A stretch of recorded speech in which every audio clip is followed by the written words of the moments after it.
Popular United Kingdom, UK-based Ghanaian DJ Tini has been dropped by. Apologize because of this. That's why I don't. Okay. If you come out, you bring all your sickness out.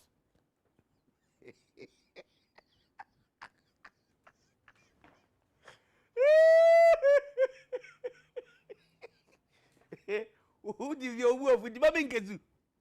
It did be carried with the baby kezu. But all and your problem.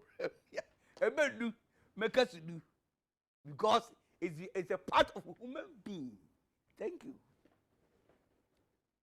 I'll take it again. Popular United Kingdom, UK-based Ghanaian DJ Tini has been dropped by Capital Extra after it admitted he has asked for payment for 200 to pay song on his weekend radio show. Such activity goes against from Crumb's broadcasting code, and it's not allowed on UK radio.